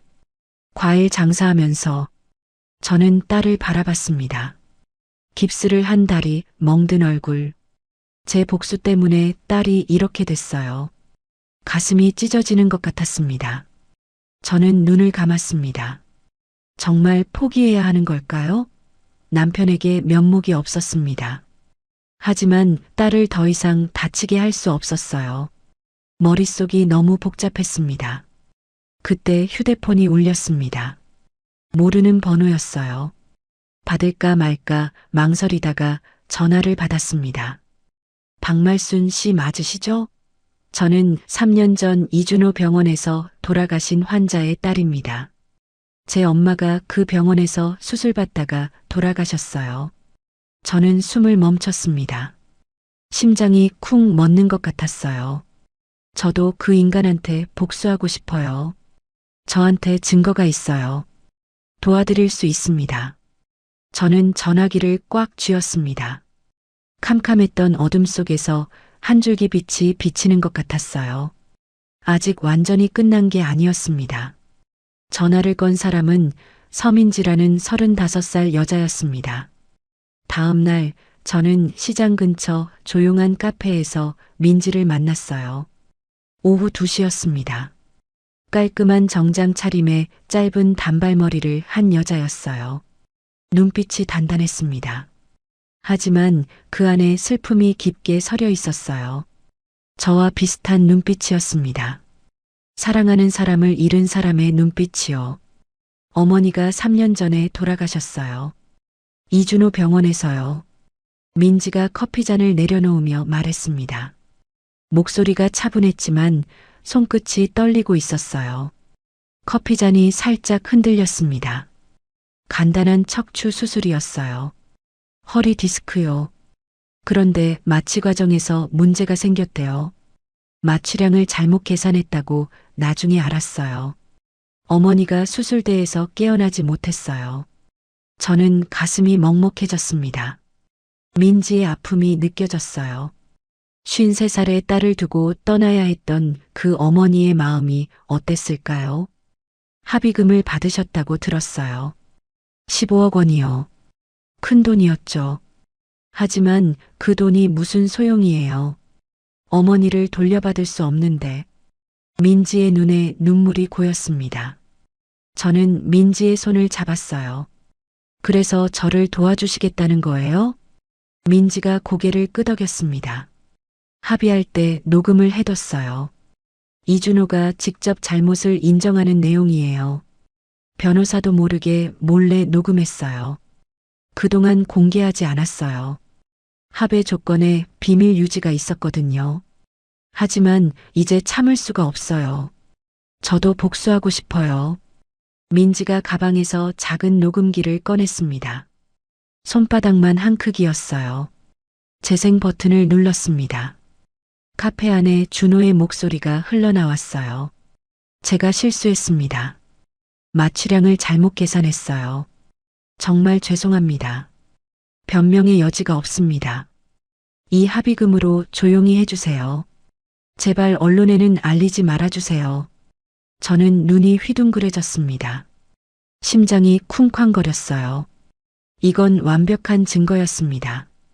준호가 발뺌할 수 없는 결정적인 증거였어요. 직접 자기 입으로 잘못을 인정한 거였습니다. 이걸 공개하면 이준호는 끝나요. 의사 면허도 취소될 거예요. 민지가 단호하게 말했습니다. 저는 민지를 바라봤어요. 이 젊은 여자가 3년 동안 이 증거를 품고 있었던 거였습니다. 왜 지금 나서시는 거예요? 뉴스에서 봤어요. 이준호가 기자회견 열고 피해자 코스프레 하는 거요. 속이 뒤집어지더라고요. 더 이상 참을 수 없었어요. 저는 깊이 숨을 들이쉬었습니다. 하늘이 도운 거였어요. 가장 어두운 순간에 빛이 찾아온 거였습니다.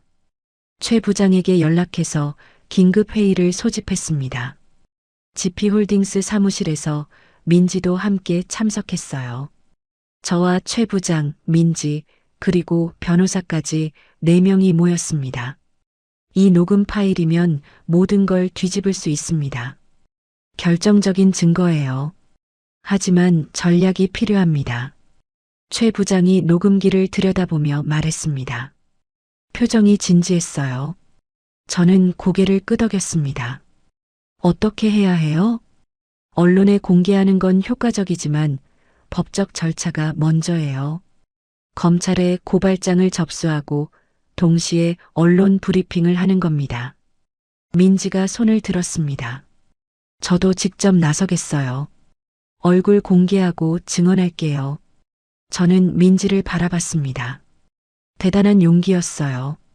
3년 동안 홀로 아픔을 사귀며 기회를 기다린 거였습니다. 위험할 수도 있어요.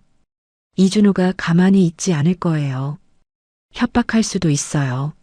상관없어요. 어머니 원수를 갚을 수 있다면요. 민지의 눈빛이 불꽃처럼 타올랐습니다. 저는 민지의 손을 꽉 잡았어요. 함께 싸워요. 반드시 이길 거예요. 사흘 뒤 모든 준비가 끝났습니다. 검찰에 이준호를 업무상 과실치사 혐의로 고발했어요. 증거 자료를 꼼꼼하게 정리해서 제출했습니다. 동시에 기자회견을 열었어요. 장소는 서울 프레스센터 20층 국제회의장이었습니다. 수십 명의 기자들이 카메라를 들고 모여 있었어요. 카메라 플래시가 터지고 있었습니다. 저는 가슴이 두근거렸어요. 민지가 먼저 단상에 올랐습니다. 검은 정장을 입고 있었어요. 떨리는 목소리로 자신의 이야기를 했습니다. 3년 전 제 어머니가 이준호 원장의 의료 과실로 돌아가셨습니다.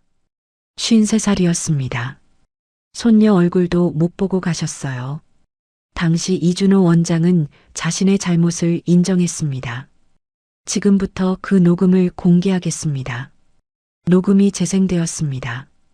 준호의 목소리가 기자회견장에 울려 퍼졌어요. 기자들이 술렁거렸습니다.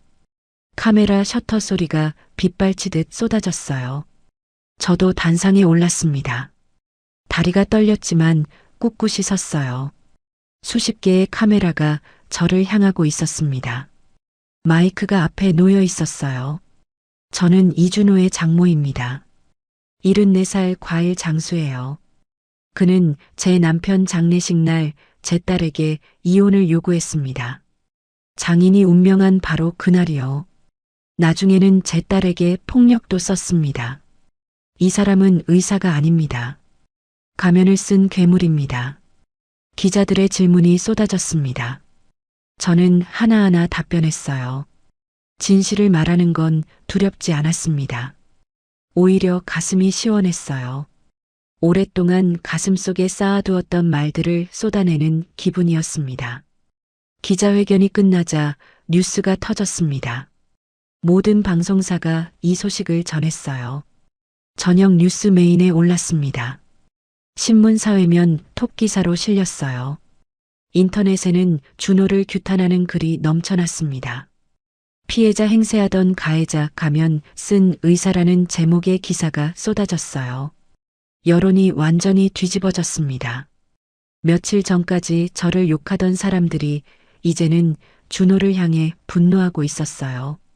그날 저녁 준호에게서 전화가 왔습니다.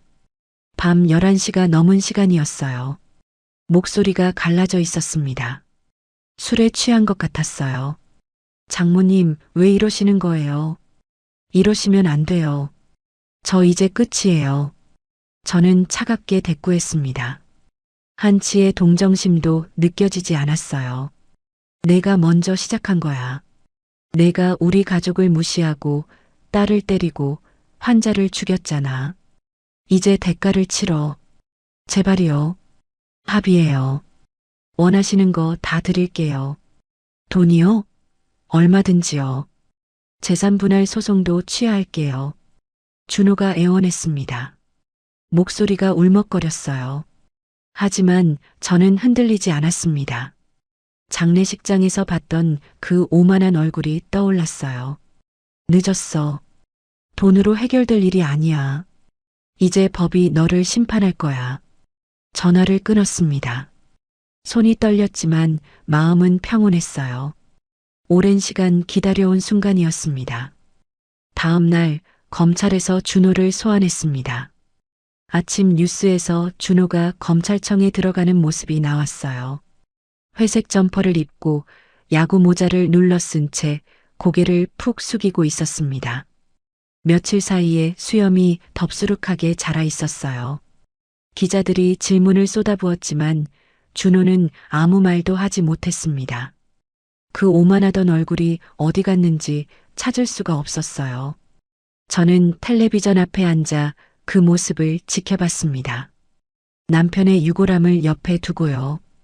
거실에는 저와 지영이만 있었어요. 여보, 보여요? 저놈이 결국 무너졌어요. 당신 원수를 갚았어요. 유골함에 대고 중얼거렸습니다. 눈물이 흘러내렸어요.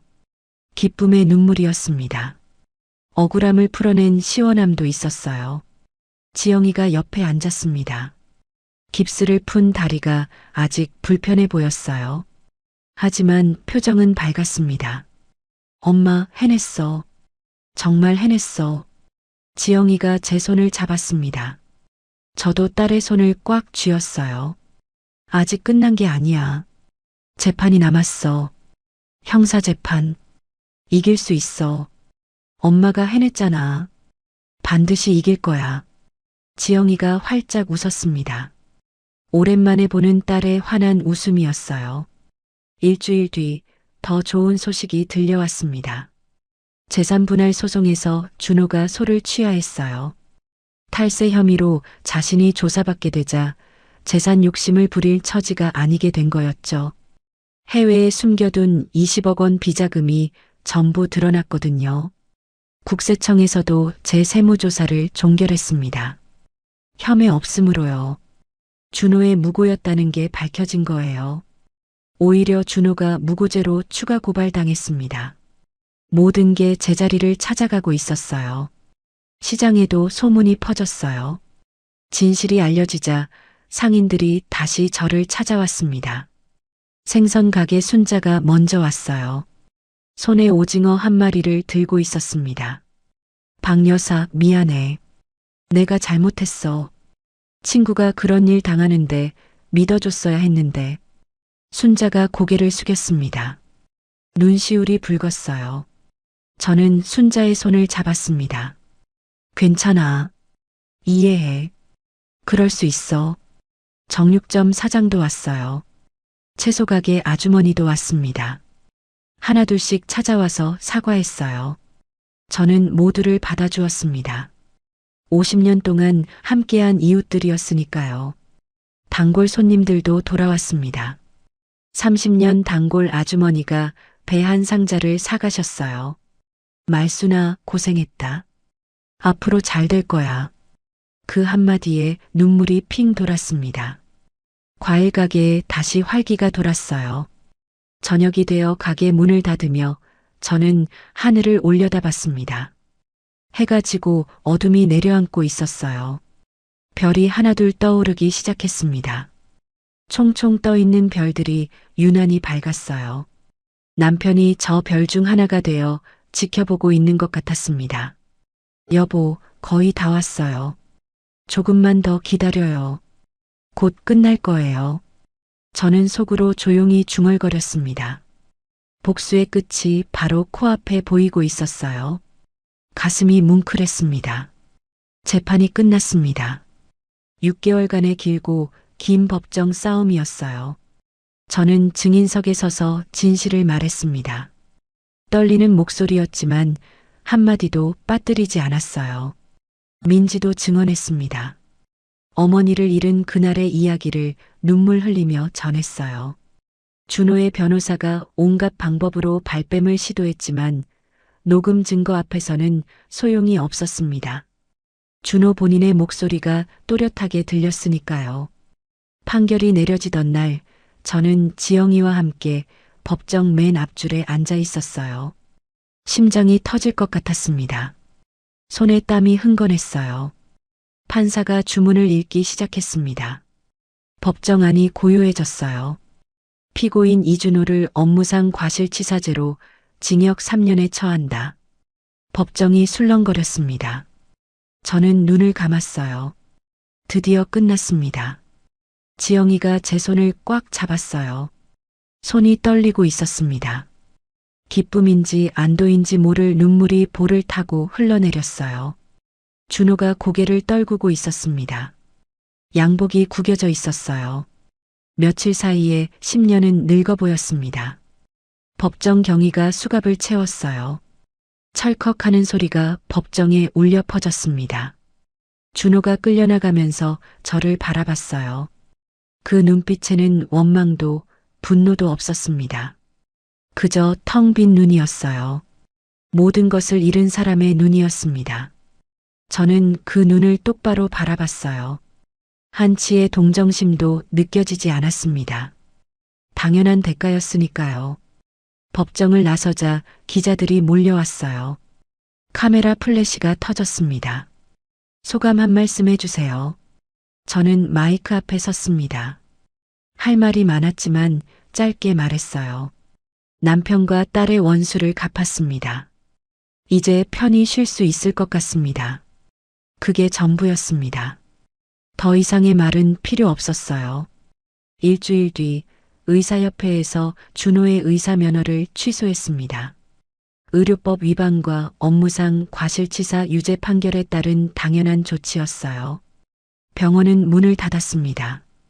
간판이 내려지는 날, 저는 골든 페어 타워 앞에서 그 모습을 지켜봤어요. 커다란 간판이 크레인에 매달려 내려왔습니다. 준호의 이름이 새겨진 간판이었어요. 저는 그 모습을 끝까지 지켜봤습니다. 골든 페어 타워에서 준호의 흔적이 완전히 사라졌어요. 빈 병원 공간에는 새로운 세입자가 들어올 예정이었습니다. 소아과 병원이라고 했어요. 아이들의 웃음소리가 울려 퍼질 거예요. 그게 좋았습니다. 지영이의 이혼도 확정되었습니다. 가정법원에서 판결이 나왔어요. 재산 분할 없이 깔끔하게 정리되었습니다. 지영이가 법원에서 나오며 활짝 웃었어요. 엄마, 나 이제 자유야. 저는 딸을 꼭 안았습니다. 지영이의 어깨가 들썩거렸어요. 울음인지 웃음인지 모를 소리가 새어나왔습니다. 잘했어, 지영아. 이제 새 출발하는 거야. 지영이가 고개를 끄덕였습니다. 햇살이 딸의 얼굴을 비추고 있었어요. 오랜만에 보는 평화로운 표정이었습니다. 봄이 왔습니다. 따뜻한 봄바람이 불었어요. 시장에 봄 과일이 쏟아져 들어왔습니다. 딸기, 참외, 수박. 가게 앞에 색색깔 과일들이 쌓였습니다. 손님들이 북적거렸어요. 30년 단골 아주머니가 딸기 한 상자를 사가셨습니다. 말순아, 이제 좀 편해졌어? 네, 이제 괜찮아요. 저는 웃으며 대답했습니다. 진심이었어요. 민지가 가끔 시장에 찾아왔습니다. 과일을 사가기도 하고 그냥 수다를 떨기도 했어요. 우리는 묘한 동지가 되었습니다. 같은 사람에게 상처받은 사람들이었으니까요. 서로의 아픔을 이해할 수 있었어요. 언니, 저 요즘 봉사활동 시작했어요. 의료사고 피해자 가족 모임이에요. 저처럼 억울한 사람들 많더라고요. 민지가 커피를 마시며 말했습니다. 표정이 밝아져 있었어요. 3년 동안 마음속에 담아두었던 응어리가 풀린 것 같았습니다. 잘 됐다. 내 경험이 다른 사람들한테 힘이 될 거야. 혼자 사귀지 말고 함께 나누는 게 좋아. 언니 덕분이에요. 언니 아니었으면 평생 혼자 사귀고 있었을 거예요. 정말 고마워요. 저는 민지의 손을 잡았습니다. 따뜻했어요. 우리는 서로를 위로하는 사이가 되었습니다. 어느 날 지영이가 찾아와서 조심스럽게 말했습니다. 표정이 밝았어요. 엄마, 나 다시 일 시작하려고. 저는 눈이 동그래졌어요. 가슴이 뭉클했습니다. 그래, 어디서? 친구가 운영하는 꽃집이야. 일단 거기서 배우면서 나중에 내 가게 차리려고. 꽃이 좋아. 보고 있으면 마음이 편해져. 지영이의 눈이 반짝거렸습니다. 오랜만에 보는 열정이었어요. 몇 달 전까지 울기만 하던 딸이 이제 미래를 이야기하고 있었습니다. 저는 딸의 손을 잡았어요. 좋아. 엄마가 응원할게. 돈은 걱정 마. 필요하면 말해. 고마워, 엄마.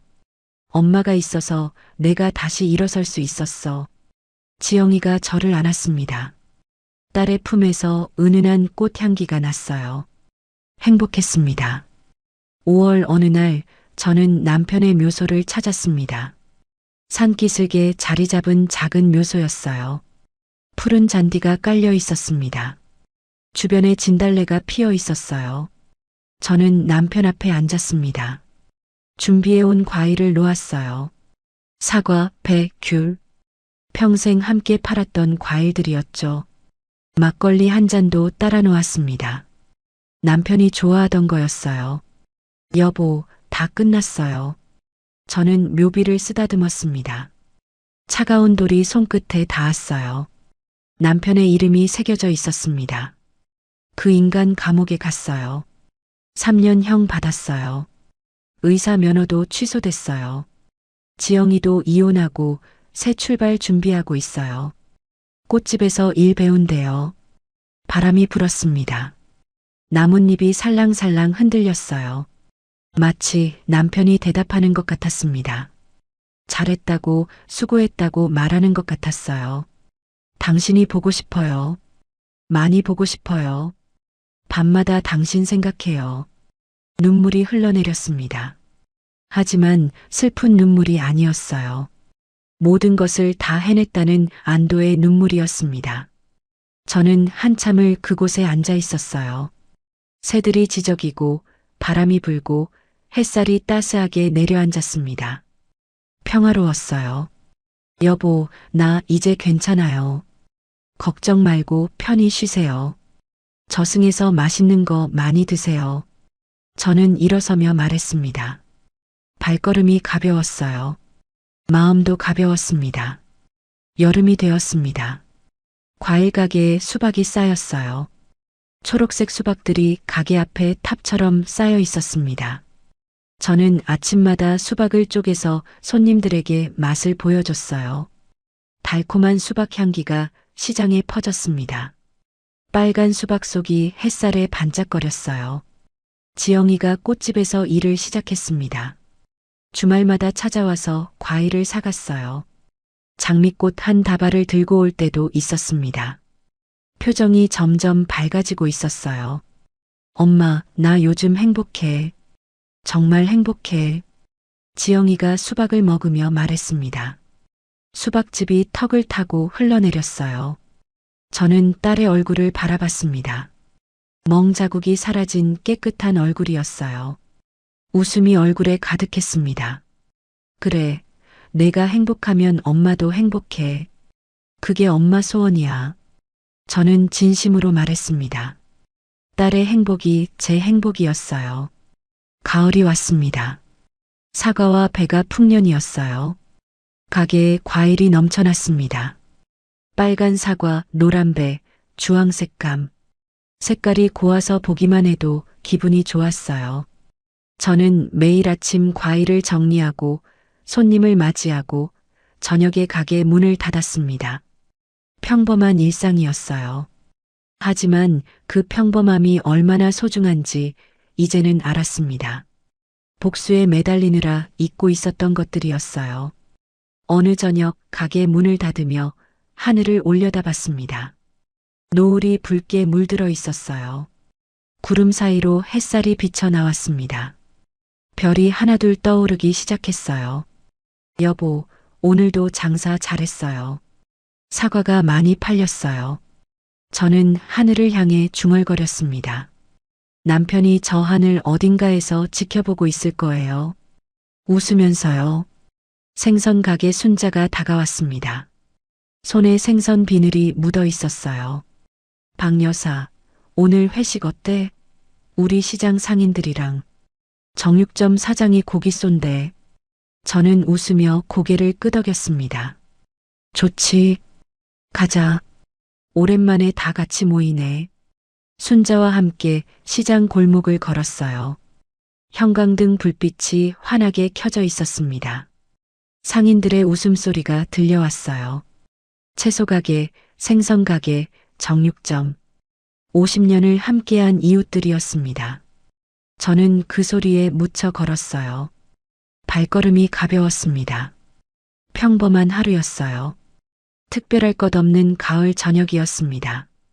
하지만 이 평범함을 되찾기까지 얼마나 힘든 싸움이 있었는지 저는 알고 있습니다.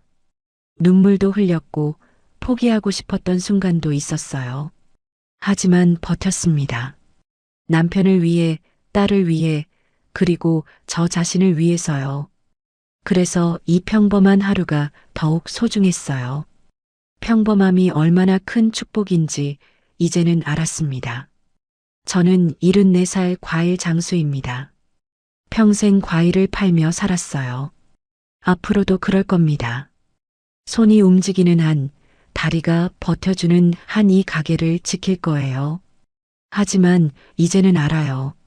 썩은 과일은 죗값을 못 받는다는 것을요. 아무리 겉이 번지르르 해도 속이 썩으면 결국 들통나는 법이에요. 그리고 나쁜 사람도 결국은 대가를 치른다는 것을요. 하늘이 무심한 것 같아도 결국은 지켜보고 있으니까요. 내일도 저는 새벽 5시에 일어나 과일을 정리할 겁니다. 손님들에게 웃으며 인사할 거예요. 저녁에는 남편 사진 앞에 앉아 하루 이야기를 들려줄 거예요. 그게 제 삶이니까요. 그리고 그 삶이 저는 정말 좋습니다. 정말 좋아요.